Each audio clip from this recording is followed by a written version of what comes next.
Silas Xavier rode into Guthrie, Oklahoma territory, under a sky that burned crimson and gold, like the memories he couldn't outrun no matter how many miles he put between himself and his past.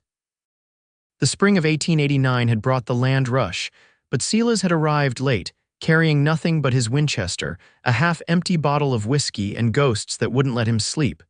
The townspeople of Guthrie watched him pass with sideways glances that spoke volumes. Another drifter. Another man with eyes too old for his 30 years. Another cowboy looking for work or trouble, sometimes hard to tell the difference. Dust coated his throat as he guided his chestnut mare down the main street. Buildings had sprung up quickly after the land rush, some still half-built, others already established with painted signs and glass windows that reflected the dying sunlight. The railroad depot bustled with activity as a train pulled away, belching black smoke that dirtied the orange sky. Looking for work? The question came from a man sweeping the boardwalk outside the general store. His gray mustache twitched as he sized up Silas. Might be. Silas's voice came rough from disuse. He hadn't spoken to another soul in 3 days. Jack Hobson's ranch 5 miles west needs hands. Lost 2 men to fever last month. Silas nodded his thanks, not committing. A ranch meant routine, faces to learn, people who'd expect him to share meals and stories.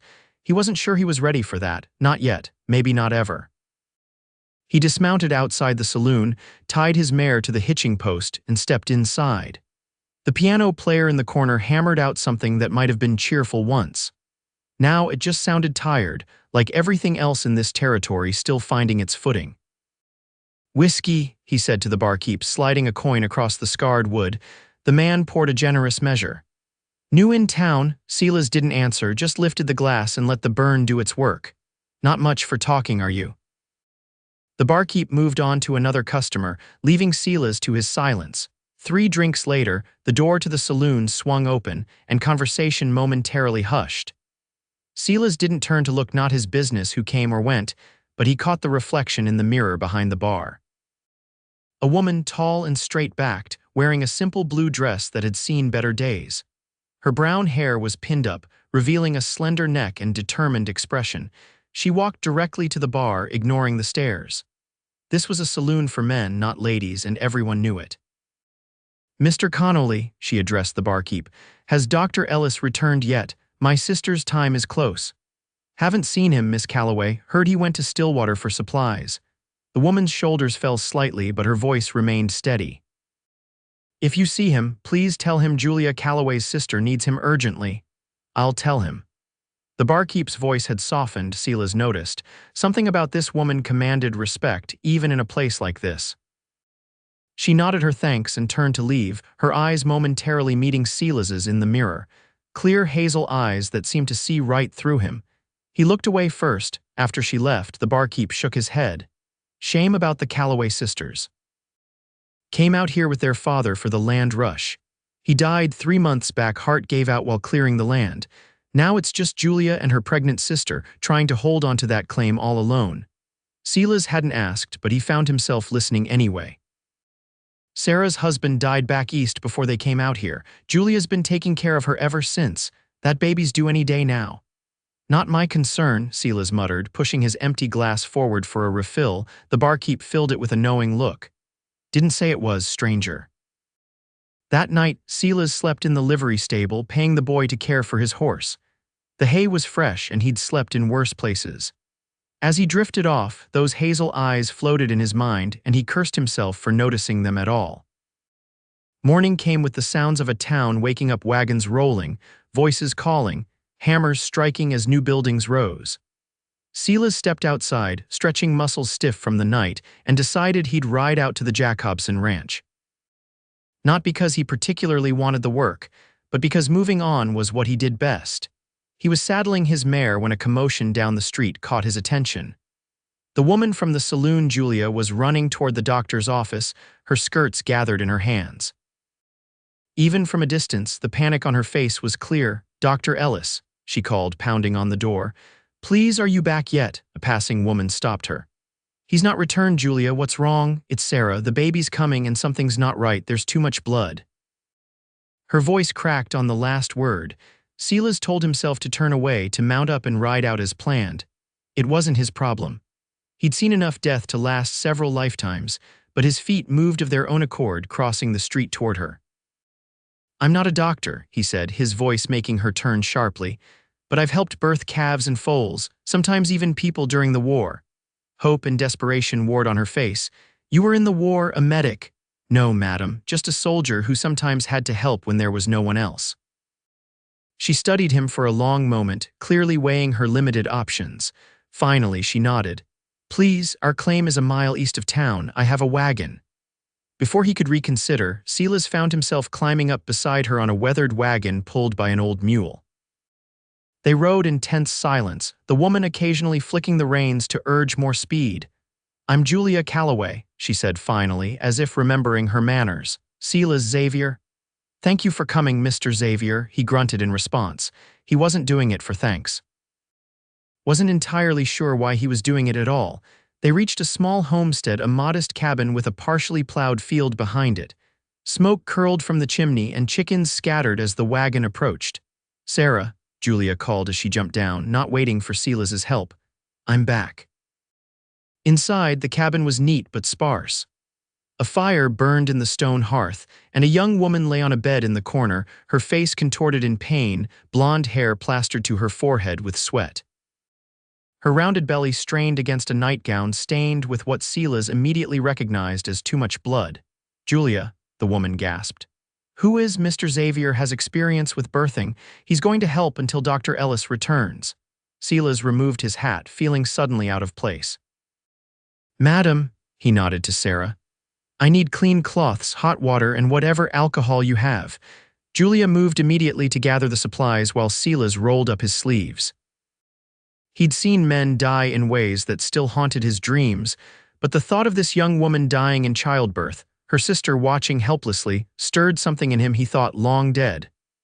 "I'll do what I can," he promised, more to himself than to them. The next hours blurred together in a haze of urgency and focus. Sarah's labor was difficult. The baby turned wrong, but Silas's large hands proved surprisingly gentle as he worked.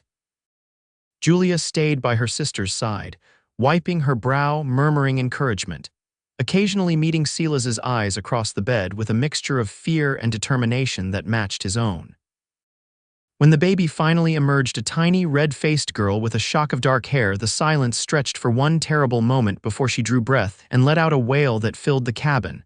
"She's alive," Julia whispered, tears streaming down her face. "Sarah, she's beautiful." But Sarah's eyes were closed, her breathing shallow. The bleeding hadn't stopped. "Take the baby," Silas ordered Julia, his voice leaving no room for argument. "I need to stop this bleeding or we'll lose her." Julia cradled her newborn niece, watching as Silas worked with single-minded concentration, his jaw set, his movements precise. He packed the wound with clean cloths, applied pressure, and muttered instructions that Julia followed without question. Gradually, mercifully, the bleeding slowed, then stopped. Sarah's breathing steadied and color began to return to her pale cheeks. "She needs rest now," Silas said, washing blood from his hands in a basin Julia had provided. "And that baby needs feeding. Is there a wet nurse in town?" Julia shook her head. Sarah was planning to feed her herself. "She's too weak right now. The baby needs milk." "I can mix up some cow's milk with a little sugar water. We've done it for orphaned lambs." Silas nodded.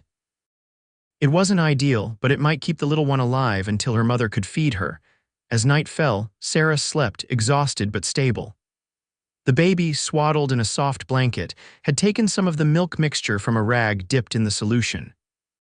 Julia sat beside the cradle, really just a drawer from a bureau, lined with a blanket, gently rocking it with her foot. "You should rest," Silas told her, rising from the chair he'd positioned near Sarah's bed. "I'll keep watch tonight." "You've done more than enough, Mr. Xavier." "I couldn't ask. You're not asking, I'm offering." He looked out the window at the darkness. "Besides, it's too late to head back to town now." She studied him for a moment, then nodded. "There's stew on the stove. I haven't had a chance to eat, and I'm guessing you haven't either." They ate in silence at the small table, the only sounds the crackling of the fire and the occasional soft noise from the sleeping baby. "Your sister's strong," Silas said eventually. "She should pull through." Thanks to you, Julia's voice was soft with gratitude. I don't know what would have happened if you hadn't been there. He shrugged off her thanks. Right place, right time. The town said you were just passing through, a drifter. That what they said? He raised an eyebrow. People talk, especially about strangers in a place like Guthrie. And what else did they say? She hesitated. That you had the look of a man who's seen too much, that you don't talk to anyone unless you have to. He gave a humorless chuckle. Sounds about right. Where are you headed, Mr. Xavier? Nowhere in particular, and it's Silas. Silas, then. She tested the name, and he found he liked the way it sounded in her voice. Well, Silas, wherever you're headed, I hope you'll stay in Guthrie long enough for me to properly thank you for today. He didn't answer. Making promises wasn't his style anymore. Julia didn't press. Instead, she showed him where he could sleep a pallet on the floor near the fire and then took the other side of her sister's bed, her hand resting protectively near the makeshift cradle. Silas lay awake long after Julia's breathing had deepened into sleep. The cabin was quiet except for the soft sounds of 3 generations of Calloway women breathing. He thought about the open road waiting for him tomorrow, the Jacobson Ranch, or maybe somewhere further west. California, perhaps. He'd never seen the ocean. But for the first time in years, the urge to move on wasn't quite as strong as it had been yesterday. Morning came with pale sunlight streaming through the cabin's single window. Silas woke to find Julia already up, tending to her sister and the baby. Sarah looked better, still weak, but her eyes were clear and she was holding her daughter, wonder written across her face. She's perfect, she whispered as Silas approached. I'm going to call her Hope. It seemed fitting, Silas thought, hope born in a place where hope was sometimes hard to find. Mr. Xavier, Sarah said, looking up at him, my sister told me what you did. I don't have words to thank you. No need for thanks, madam. Will you stay for breakfast at least? Julia asked, already stirring something at the stove. It's not much, but I should get going. The words came automatically but lacked conviction. Julia turned to face him, a wooden spoon in her hand. At least let me feed you before you go. It's the least I can do. He found himself nodding, sitting back down at the table while she served up cornmeal mush sweetened with the last of their molasses. It was simple fare, but hot and filling, and somehow tasted better than anything he'd eaten in a long time. As he was finishing, a knock came at the door. Julia opened it to reveal a portly man with a black bag. Dr. Ellis, Silas presumed. Julia, I came as soon as I got back and heard. How is he stopped when he saw Silas, then noticed Sarah in the bed with the baby. I see I'm late to the party. This is Mr. Xavier, Julia explained. He helped deliver Hope when there was no one else. The doctor set down his bag and extended a hand to Silas. Then I'm in your debt, sir. These ladies are special to all of us in Guthrie. Silas shook the man's hand briefly, uncomfortable with the praise. Just did what needed doing, doctor. Ellis examined both Sarah and the baby, pronouncing them remarkably well given the circumstances. You did a fine job, Mr. Xavier. Where did you learn such skills? Here and there. Silas wasn't about to share stories of battlefield medicine and the things he'd seen during those dark years. The doctor seemed to understand his reticence. Well, wherever you learned it, you saved 2 lives yesterday. That's something to be proud of. When Dr. Ellis had gone, promising to return the next day, Silas knew it was time for him to leave as well. He retrieved his hat from the peg by the door. You're really going? Julia asked, following him outside to where his horse was tethered beside their mule. Got to. Heard there's work at the Jacobson place. She nodded, disappointment evident in her eyes though she tried to hide it.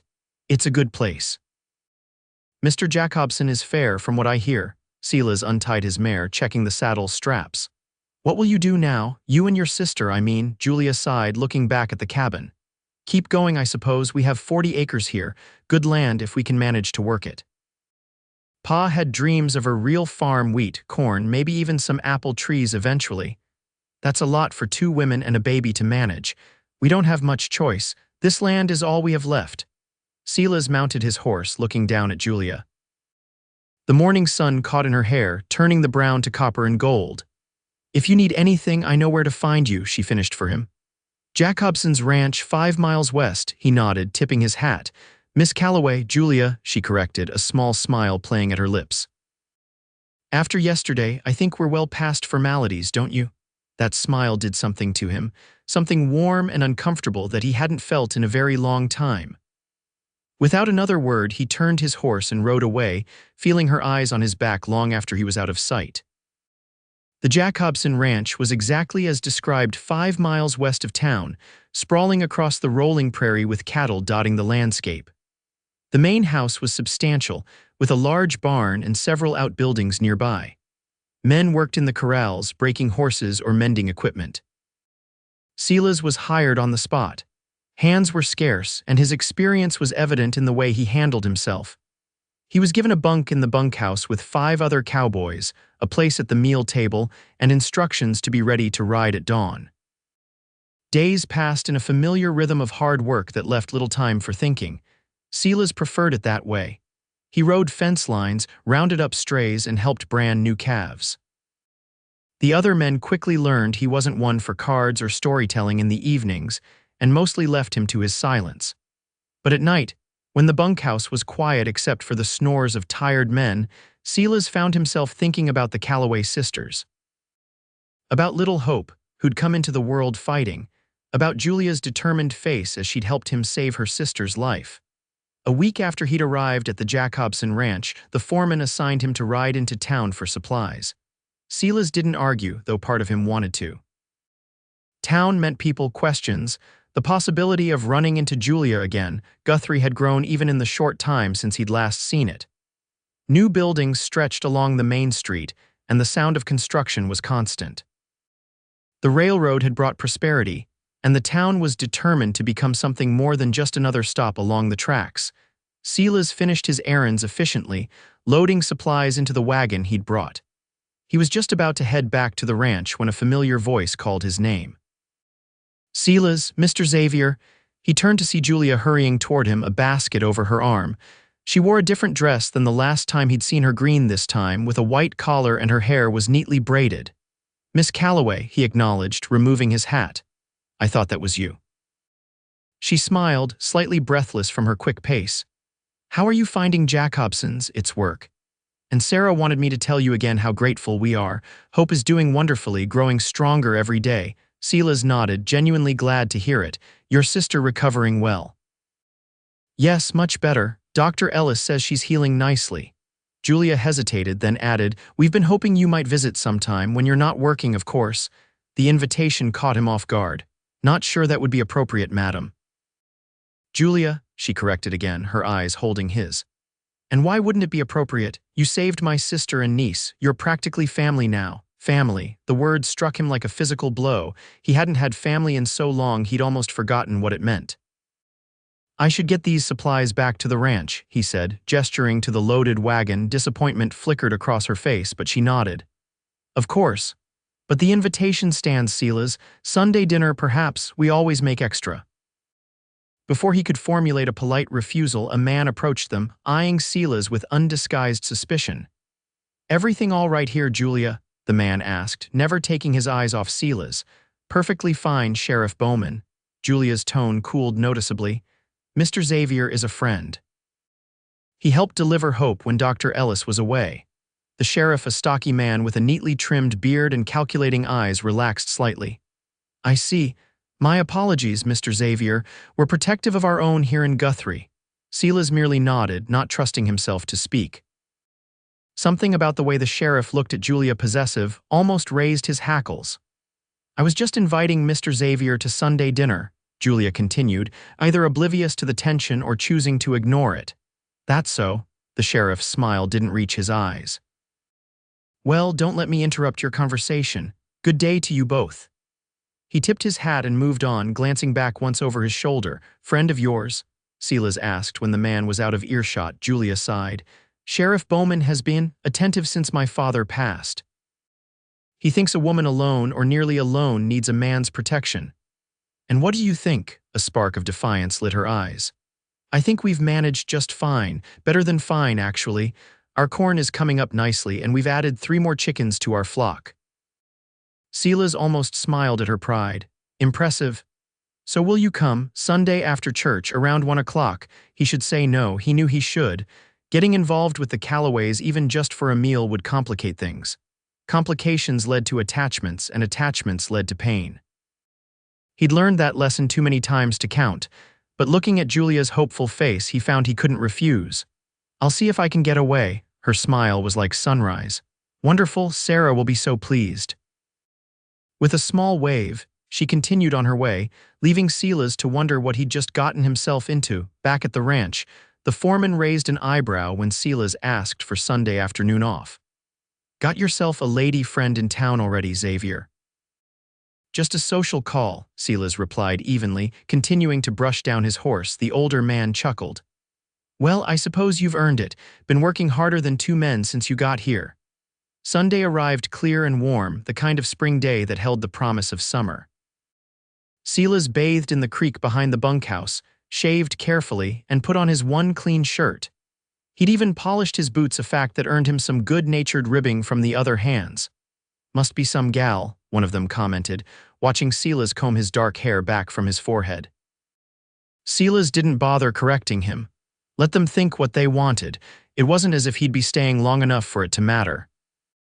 He rode to the Calloway homestead with a bundle of store-bought candy in his saddlebag, a gift for the baby that he knew was ridiculous, since she was far too young for sweets. But he couldn't show up empty-handed. The cabin looked different in the daylight. Flowers had been planted along the front, and a small vegetable garden was taking shape to one side. Chickens pecked in the yard, and laundry flapped on a line strung between two posts. Julia emerged from the cabin as he dismounted, wiping her hands on her apron. Her face lit up at the sight of him. "You came, I wasn't sure you would," said I might. He tied his horse to the post near their mule. Come in, come in. Sarah's just feeding Hope, then we'll eat." Inside, the cabin smelled of roasting chicken and fresh bread. Sarah sat in a rocking chair by the window, the baby at her breast, a blanket draped modestly over her shoulder.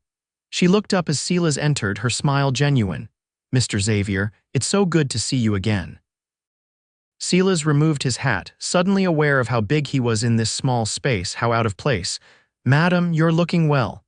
"Thanks to you." She adjusted the baby, who had fallen asleep. "Would you like to see her properly this time? You were a bit busy during our last meeting." Before Silas could respond, Sarah was standing, moving the blanket to reveal the sleeping infant. Hope had grown in the weeks since her birth. Her face had filled out, and dark lashes lay against her cheeks.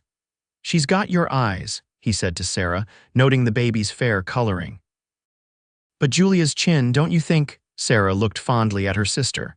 "Stubborn just like her aunt." "I prefer to call it determined," Julia replied, setting a bowl of potatoes on the table. "And dinner is ready if you're both done discussing my chin." They sat at the small table, which had been set with what were clearly the Calloway's best dishes.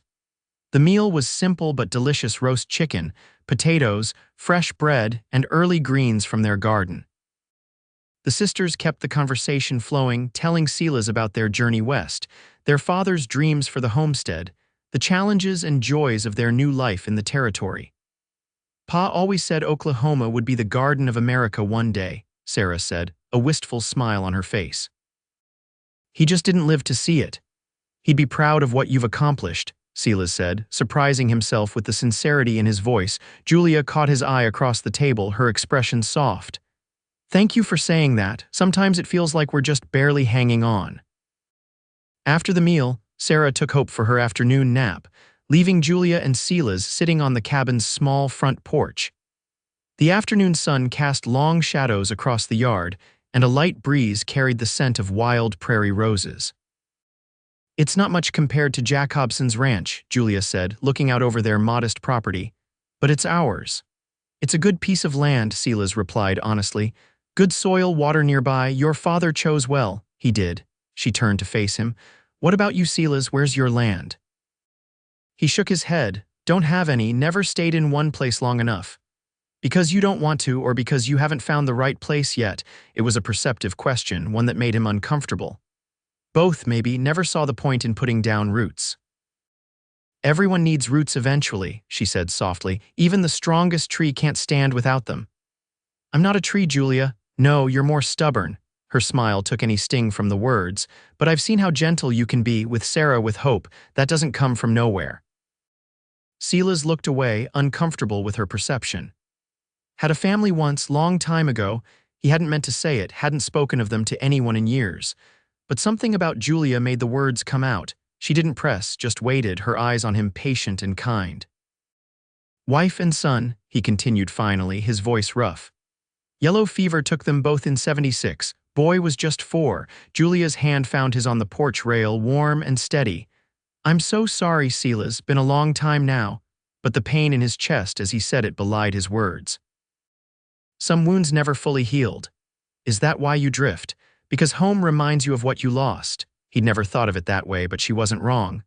Maybe easier to keep moving, stay in one place too long, and people start to expect things from you, start to rely on you being there. And you don't want that responsibility again. "Don't deserve it," he corrected. Julia's hand tightened on his. "That's not true. What you did for Sarah and Hope, that was the act of a man who cares deeply, whether he wants to admit it or not." Silas pulled his hand away gently, standing. "I should head back to the ranch before dark." She rose too, disappointment evident in her face but respect in her nod. "Of course, thank you for coming, Silas. It meant a lot to Sarah, to both of us." As he mounted his horse, he found himself reluctant to leave. The afternoon had been pleasant. More than pleasant. For a few hours he'd felt something like peace, something like belonging. "Would you come again?" Julia asked, looking up at him. Next Sunday, perhaps. He should say no, he knew he should. But instead he heard himself say, "If the foreman gives me the time."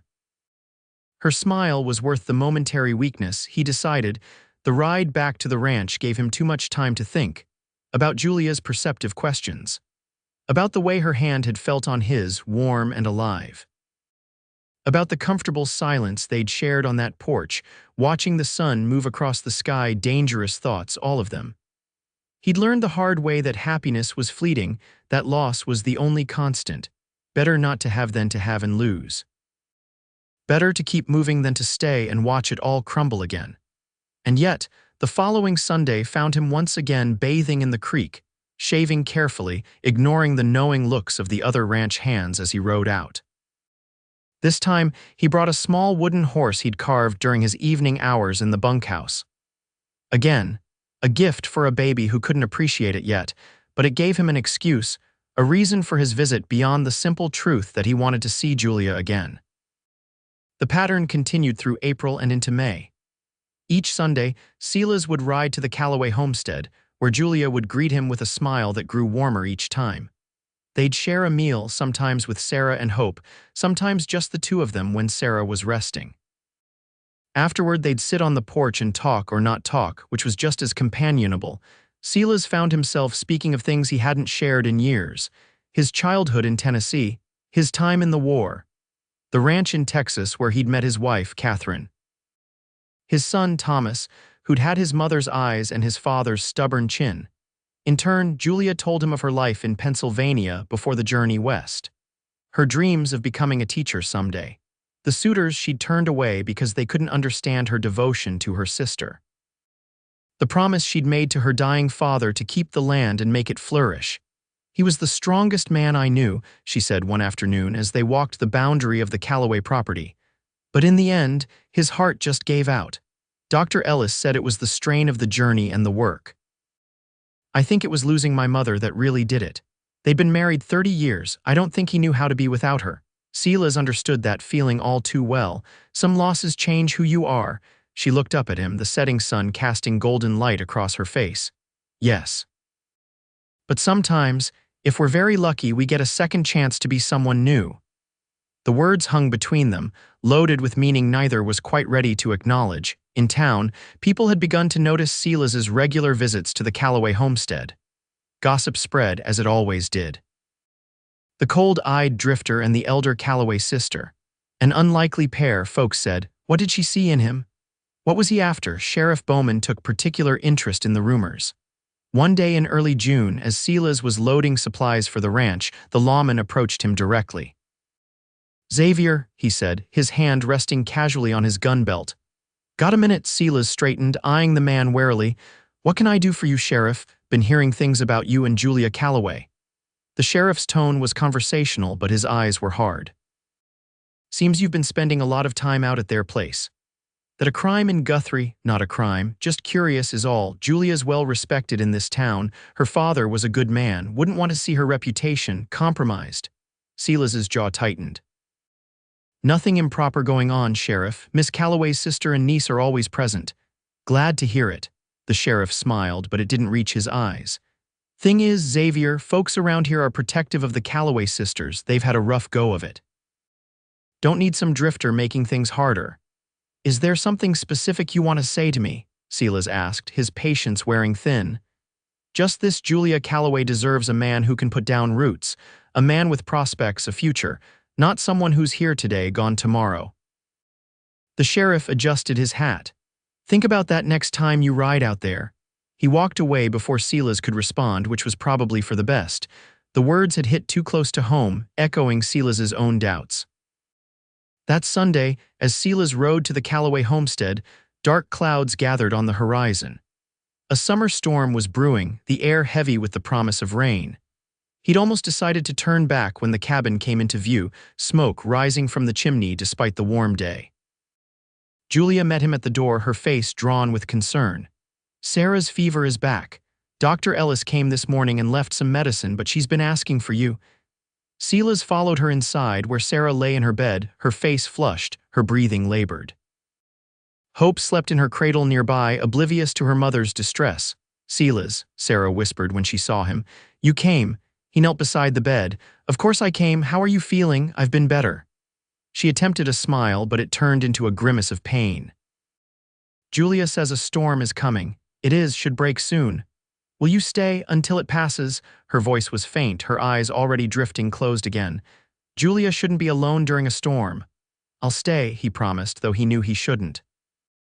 The ride back to the ranch in the dark, in a storm, would be dangerous. Sarah nodded, relief visible on her face as she fell back into a fitful sleep. Julia touched his arm, gesturing for him to follow her to the other side of the cabin. Dr. Ellis says it's an infection. From the childbirth, most likely. He's given her medicine, but her voice broke. He says we should prepare ourselves. Silas felt a cold weight settle in his chest. What can I do? Just being here helps. Sarah trusts you, and so do I. Outside, thunder rolled across the prairie, and rain began to pelt the cabin's roof. The storm had arrived. As night fell, Sarah's condition worsened. Her fever spiked, and she drifted in and out of consciousness. Julia sat beside her, bathing her forehead with cool cloths, while Silas took care of Hope, feeding her the milk mixture that had sustained her in those early days. The tiny girl seemed to recognize him, or at least didn't object to his large hands cradling her. She gazed up at him with eyes that reminded him painfully of his own son, curious, trusting, unaware of the precarious nature of life. You're good with her, Julia said softly, watching him from Sarah's bedside. Had practice once. He didn't elaborate, didn't need to. As midnight approached, Sarah rallied briefly, her eyes clear as she looked at her sister.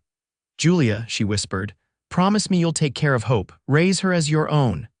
Don't talk like that, Julia said, tears streaming down her face. You're going to be fine, you'll raise her yourself.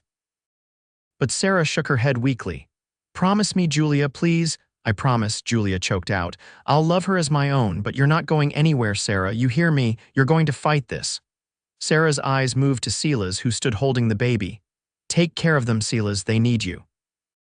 Before he could respond, her eyes closed again, her breathing becoming more labored. The storm raged throughout the night, rain lashing the cabin, thunder shaking the walls. Inside, another kind of storm was reaching its peak. Near dawn, with the rain still falling, Sarah Calloway took her last breath, her sister's hand clasped tightly in hers. Julia's grief was a tangible thing, filling the small cabin as the storm finally began to subside outside. She wept over her sister's body, shoulders shaking with sobs that seemed torn from the depths of her soul.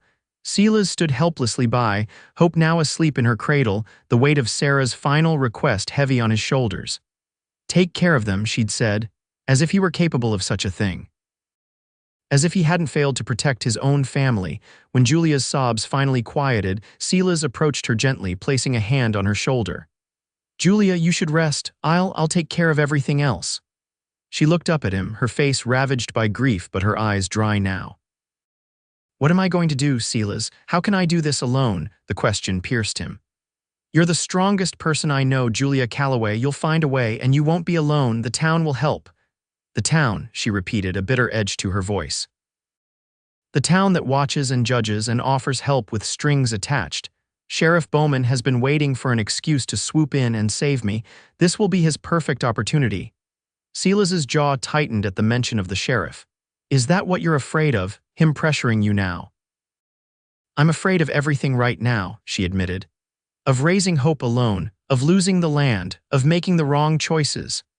Silas knew he should offer comfort, should tell her everything would be all right, but he'd never been one for empty promises. Instead, he said, we need to send for Dr. Ellis and the undertaker, she nodded, wiping her eyes. Yes, of course, practical matters first. As the sun rose on a world washed clean by the night storm, Silas rode into town. The news of Sarah Calloway's death spread quickly. By afternoon, women from town had arrived at the cabin to help prepare the body, bringing food and offering what comfort they could to Julia. The funeral was held 2 days later in Guthrie's small church. The whole town turned out, it seemed. Julia stood dry-eyed beside the grave, hope bundled in her arms, as the preacher spoke of God's mysterious ways and the promise of reunion in heaven. Silas stood at the back of the gathering, hat in his hands. He hadn't been inside a church since his own wife and son's funeral. The familiar words, the smell of flowers and grief, took him back to that day, opening wounds he'd thought long scarred over. After the service, as people filed past Julia offering condolences, Sheriff Bowman lingered, his hand on Julia's elbow, his voice too low for Silas to hear. Whatever he said made Julia stiffen, though she nodded politely. Silas waited until everyone else had left before approaching her. You all right? She looked up at him, exhaustion evident in every line of her face. No, but I will be, I suppose, eventually. What did Bowman want? A flicker of something anger perhaps crossed her face. To offer his protection. He thinks a woman alone can't manage the homestead and a baby. He offered to marry me to take care of everything. Silas felt a surge of possessive anger that surprised him with its intensity. What did you tell him? That I needed time to think, that it wasn't proper to discuss such things at my sister's funeral. She shifted hope in her arms. He means well, I suppose, in his way. Do you want to marry him? The question came out more harshly than he'd intended. Julia looked at him for a long moment. No, she said finally. I don't love him, but he's right about one thing: it will be nearly impossible for me to run the homestead alone with a baby to care for. They walked back to the cabin in silence, the weight of grief and uncertainty heavy between them. Inside, Julia laid the sleeping hope in her cradle, then sank into a chair, the strength that had sustained her through the funeral seeming to drain away. I should go, Silas said, though it was the last thing he wanted to do. Let you rest. Please don't.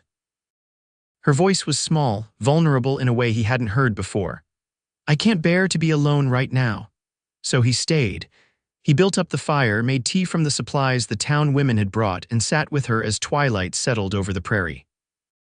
They didn't speak much, but the silence was companionable, a shared understanding of loss that needed no words. As night fell, Hope began to fuss, hungry and needing attention. Julia moved to take care of her, but Silas could see the bone-deep weariness in every movement. Let me, he said, rising to take the baby. You rest. Too tired to argue, Julia nodded gratefully.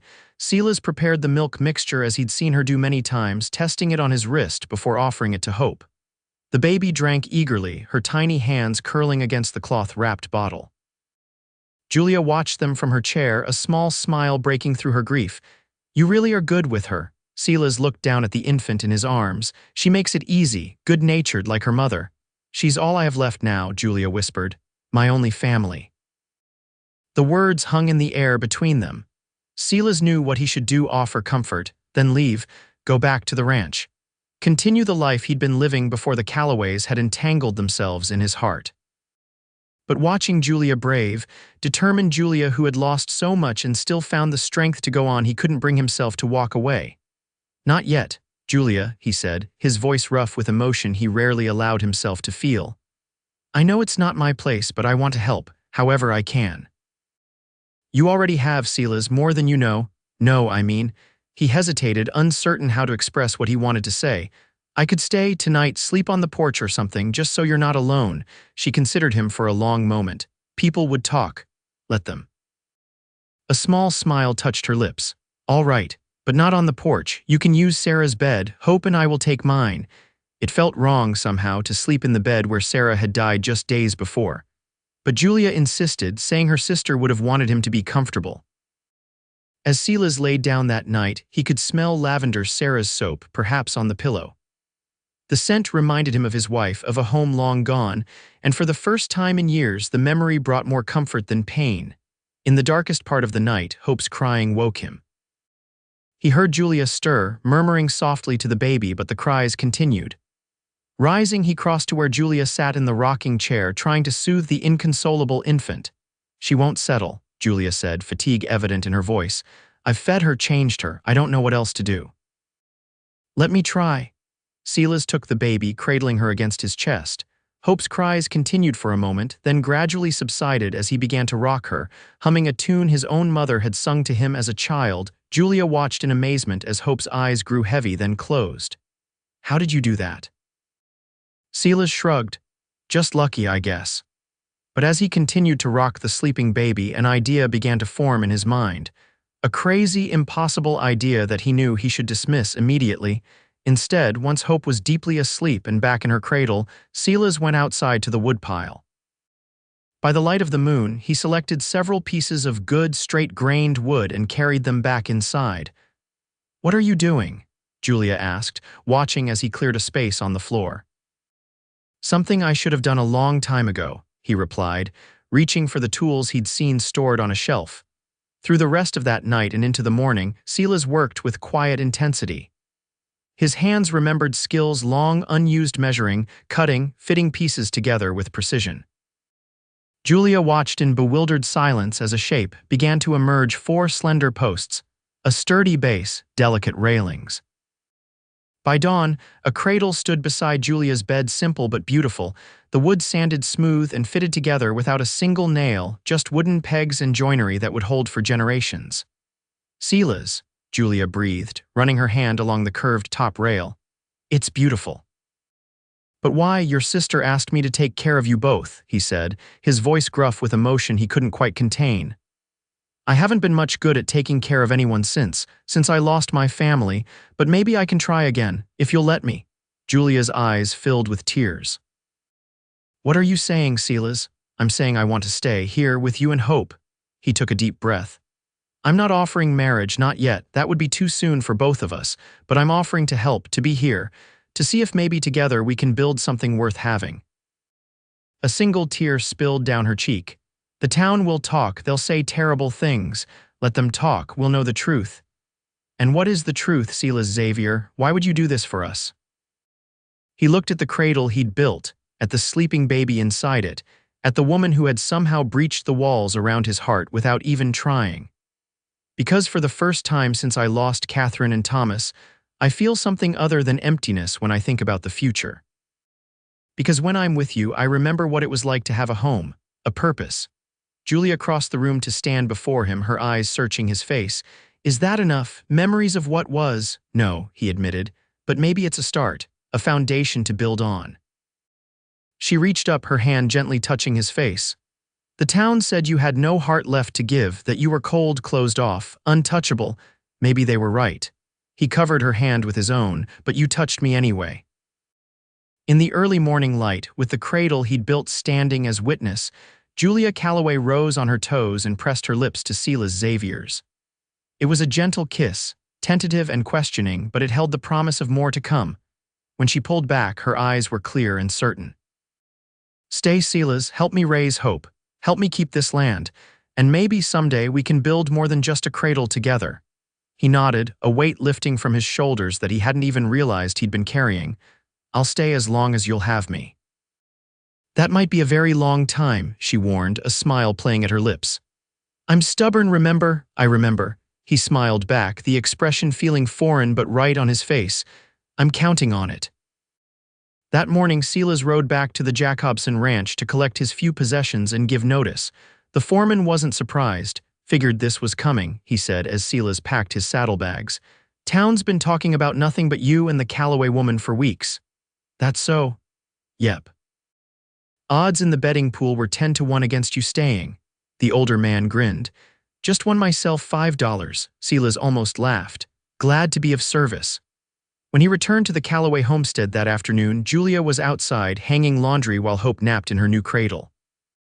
The sight of her hair escaping from her bun, sleeves rolled up, determination in every line of her body made something warm unfurl in his chest. This, he realized, was what coming home felt like. He'd forgotten the feeling, had convinced himself he'd never know it again. Yet here it was, waiting for him in the most unexpected place. "Welcome back," Julia said, smiling as he dismounted. "Good to be back." And it was.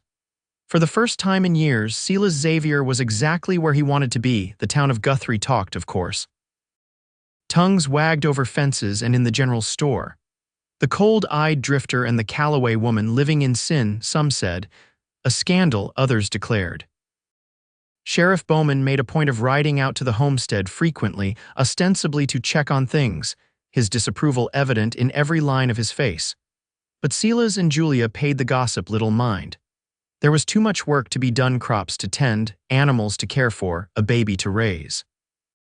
They settled into a routine that felt as natural as breathing. Silas worked the land during the day while Julia cared for Hope and kept the household running. In the evenings, they would sit on the porch, watching the sun set over land that was slowly becoming profitable under their joint care. By the time autumn painted the prairie in gold and russet, the gossip had largely died down. Other scandals had captured the town's attention, and the sight of Silas Xavier in church every Sunday, sitting beside Julia with baby Hope between them, had gone a long way toward respectability. It was on a crisp October morning, with the first frost glittering on the grass, that Silas finally asked the question that had been on his mind for months. They were in the barn, Julia helping him repair a harness while Hope played on a blanket nearby, now crawling and babbling happily. "Julia," he said, setting down his tools, "I've been thinking." She looked up, a smile playing at her lips. "A dangerous pastime for you, Mr. Xavier," he chuckled, still amazed at how easily she could make him laugh. "Maybe so. But I've been thinking that it's time I made an honest woman of you, if you'll have me, that is." Julia's hand stilled on the leather she was working. "Are you asking me to marry you, Silas? Doing a poor job of it, apparently." He moved to kneel before her, taking her hands in his. "Julia Calloway, I love you. I think I have since that first day in the saloon when you looked right through me with those clear eyes of yours. Will you marry me?" Her eyes filled with tears, but her smile was radiant. "Yes, Silas, I will marry you." Hope chose that moment to let out a delighted shriek, making them both laugh. Silas scooped up the baby, who immediately grabbed for his beard with chubby hands. "I think she approves," Julia said, joining them on the blanket.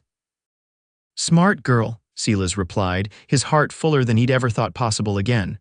"Takes after her aunt." They were married the following Sunday after church, a simple ceremony with the whole town in attendance. Even Sheriff Bowman came, though he left immediately after, unable to hide his disappointment. Hope, dressed in a christening gown that had been Sarah's, played the part of flower girl, carried down the aisle by the doctor's wife. As they exchanged vows, Silas looked into Julia's eyes and saw everything he'd been missing for so long: home, family, purpose, love. When the preacher pronounced them man and wife, he kissed her with a tenderness that made the women in the congregation sigh and the men clear their throats uncomfortably. Their life together was not always easy. The land could be harsh, crops could fail, winters could be brutal. But they faced each challenge together, drawing strength from each other and from the love that had bloomed so unexpectedly between them. Hope grew into a spirited, curious child who called Silas Pa without hesitation and who knew, thanks to Julia's stories, that her mother had been brave and beautiful and had loved her very much. On her 5th birthday, Silas presented her with a rocking horse he'd carved himself, a companion to the cradle that still stood beside her bed. As for Silas and Julia, they added to their family the following spring a son they named Joseph, after Julia's father. 2 years later came twins, Sarah and Thomas, named for the loved ones they'd lost. Each new addition meant another cradle beside another bed, each one crafted with the same care as the first. The town of Guthrie watched as the Xavier Calloway homestead flourished. The cold-eyed drifter, who they'd said had no heart left to give, now coached the town baseball team, served on the school board, and was known to have the finest apple orchard in the county, just as Julia's father had dreamed. And on warm summer evenings, when the work was done and the children were finally asleep, Silas and Julia would sit on their porch, expanded now to accommodate their growing family, and watch the stars emerge over the land they both loved. "Did you ever think," Julia would sometimes ask, her head resting on his shoulder, "that night when you built Hope's cradle, that we'd end up here, with all of this?" And Silas, holding the hand of the woman who had taught him to love again, would shake his head in wonder. "Never in my wildest dreams, but I'm grateful every day that you were stubborn enough not to give up on me." "Determined," she would correct him, laughing. "I prefer to call it determined." "Determined, then," he would agree, pressing a kiss to her temple. The most determined, wonderful woman in all of Oklahoma Territory. And as the night deepened around them, they would sit in companionable silence, two people who had found in each other the courage to begin again, to build a life neither had thought possible, one cradle at a time.